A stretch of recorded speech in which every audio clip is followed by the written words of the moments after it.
Баршаңызға қайырлы күн достар, менің каналыма қош келдіңіздер. Бүгін өте керемет түскі асқа дайындалатын тауық етінен маринадталған ыстық тағам дайындаймыз. Ол үшін видеоны соңына дейін көріп, маған тіркелуді ұмытпаңыздар. Ең әуелі салапанымызға ұнымызды саламыз. Және дәміне қарай тұз, бұрышымызды, паприкамызды саламыз. Барлық керек мөлшерін астына жазып қалдырамын.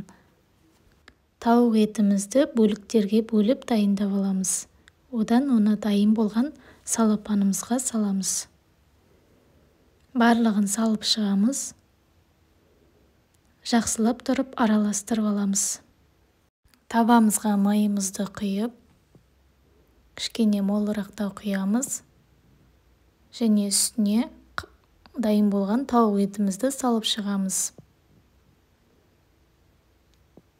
Қақпағын жауып, кішкене қызарғанша қуырамыз. Екі жағын айналдыра отырып, 30 минуттай пісіріп аламыз. Тауық етіміз дайын болғанша соусымызды дайындаймыз. Ол үшін біз сүтімізді құямыз. Және үстіне аскөгімізді саламыз. Араластырып, үстіне сарымсағымызды өткіземіз.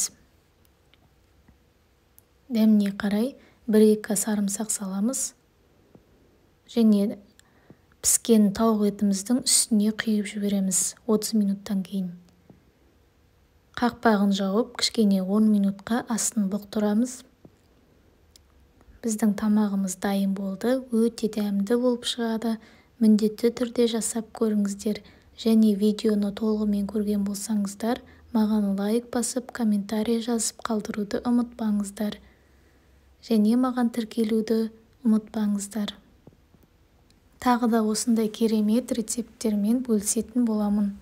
Міндетті түрде жасап, отбасыңызда таңғалдырыңыз. Өте дәмді болады.